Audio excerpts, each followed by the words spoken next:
Welcome back to another video and a new tutorial. Katrina here with the earrings that are probably some of my favorite earrings to have ever made, which makes me super excited to share them with you. Starting off with this 18 gauge solid brass wire, we're going to use this to create the frame of the hoop earrings. Then we will be using a 24 gauge brass coated copper, and we need this small size so that we can string the beads onto the wire. And of course we have our freshwater pearl beads, and I have 3 different sizes ranging from probably a 5mm down to a 2 or 3mm seed bead. We're going to be using the 3/4mm size beads to create the hoop earrings. I'm using a size 8 ring mandrel to shape the hoops, and then I have a metal file to smooth down the wire. And then for our pliers, we are going to be using the round nose pliers, chain nose pliers, we have our wire cutters, as well as our nylon jaw pliers. Now let's get into creating the earrings. Using our 18 gauge brass wire, we are going to grab the nylon jaw pliers and straighten out a length of wire. Placing the wire onto the ring mandrel, we are going to leave a tail hanging out over the edge. This is going to become the post of our earring. Bending the wire 3/4 of the way around, we're going to bring it straight up so that it crosses with our first end. Now we have what sort of looks like a teardrop shape. We are going to then grab our chain nose pliers and begin creating the frame for the hoop of the earring. So we're going to take the long end of the wire and bend it back around on top of itself to create the frame, which we will then attach the beads inside of. Using our chain nose pliers, we're going to grasp the wire just underneath the post of the earring. Grabbing the wire in the very tip of the pliers, we're going to bend it over 90 degrees. Slightly overbending the wire will create a sharper angle.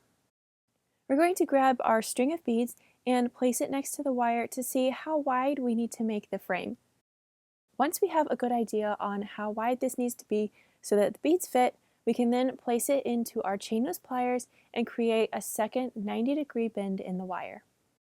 After we know that the beads are going to fit into the wire, we are then going to place it back onto the ring mandrel and wrap the other side of the frame. Holding the wire firmly onto the ring mandrel, we're going to bring the other end around and draw it up next to the post of the earring. Then we're going to clip off the wire even with the other end. Placing the wire back onto the ring mandrel, we're just going to make sure that it is all bent in the same shape. Now grabbing our chain nose pliers, we are going to both create the hoop and close off and secure the frame. Leaving a tail, we're going to place the wire into the pliers and bend it over 90 degrees. Then switching to our round nose pliers, we're going to place it into the very tip of the pliers and bend the wire straight up again. This end is going to be the post of the earring. So the other end of wire, we are now going to grab our chain nose pliers and bend over and wrap that around the post of the earring. At the same level as the first bend of wire, we're going to draw the wire directly over, creating a 90-degree turn. Placing the wire frame into the nylon jaw pliers helps to hold it securely so that it doesn't bend when we wrap the end of wire around the post of the earring. To save our fingers as we're bending this 18 gauge wire, we're going to use the chain nose pliers to do most of the wrapping. Using the wire cutters, we can now clip off the excess wire. Using the chain nose pliers, we are going to tighten down that loop and do any adjusting that we need to the post of the earring. Now that we have created our first earring, we're going to go ahead and start creating the second earring, wrapping it on the ring mandrel to first create that teardrop shape. Then we are going to use our first earring as a pattern and guide to create the second earring to match.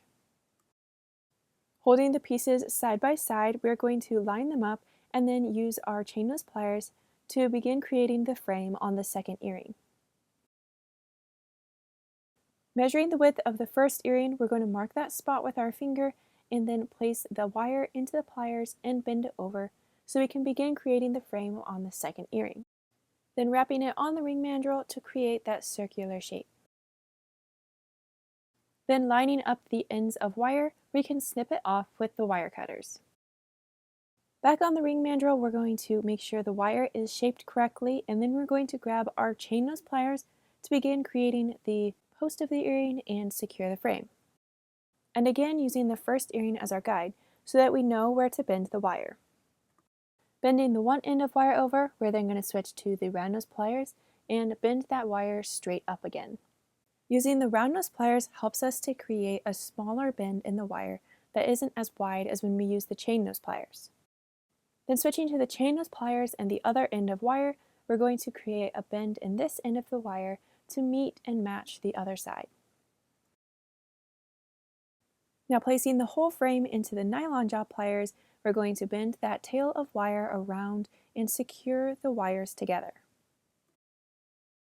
Once we have wrapped the wire around, we are then going to take our wire cutters and clip off the extra wire. Then use the chain nose pliers to finish securing and pressing the loop together. Now we have created the frames for both of the earrings, and we're going to place them onto the ring mandrel and clip the posts to the same size. We want to make sure that the ends of the posts are extremely smooth, so take your time filing it down. Now we're going to grab our 24 gauge wire and measure out 12 inches of it so that we can begin adding the beads. Now we are going to secure the 24 gauge wire onto one side of the frame. Threading the wire through the frame and then wrapping the 24 gauge wire down towards the end of the frame. Use your chain nose pliers to help thread and wrap the wire and secure it onto the frame. Depending on how wide you want the wrap of the wire to be, will determine how much wire you need to use. I gave myself enough to wrap the wire around 3 or 4 times. Use your chain nose pliers to press the wrapping from end to end and squeeze it together as you go. Once you have secured the wire and the end is pressed down, slide the wrap to the very base of the frame. Now we can begin adding beads. Bringing the wire down into the center of the frame, we will then secure it by wrapping the 24 gauge wire onto the frame. You can put as many wrappings in between each bead as you would like. I wrapped the wire around about 2 times. Adding another bead, we are then going to secure it by bringing the wire to the opposite side of the frame and wrapping the wire onto the frame to match the other side. We're going to continue adding beads, wrapping the wire in this back and forth pattern where we add a bead, secure it onto the frame, add another bead, and wrap and secure the wire on the opposite side of the frame, going back and forth until the entire frame is filled with beads. When we come to the top of the frame, we are going to secure the wire by wrapping it around multiple times up towards the post of the earring, and then taking that long tail of wire, wrap it around and around to create this fun little cluster or nest of wire up around the post of the earring. When we have finished wrapping the wire, we'll clip off any extra with our wire cutters. Then using our chain nose pliers to secure and hide that little end of wire up into the wrapping that we created. Once you have hidden and secured that end of wire, repeat all of these steps to add beads onto the second earring. Also, here is one more reminder to make sure that the posts of your earrings are very smooth so that there is nothing sharp or scratchy when you put it on. I hope you enjoyed creating this wire jewelry with me, and thank you so much for watching. Be sure to go check out the rest of my channel where you can find many more tutorials. Thank you again, and I look forward to seeing you in the next video.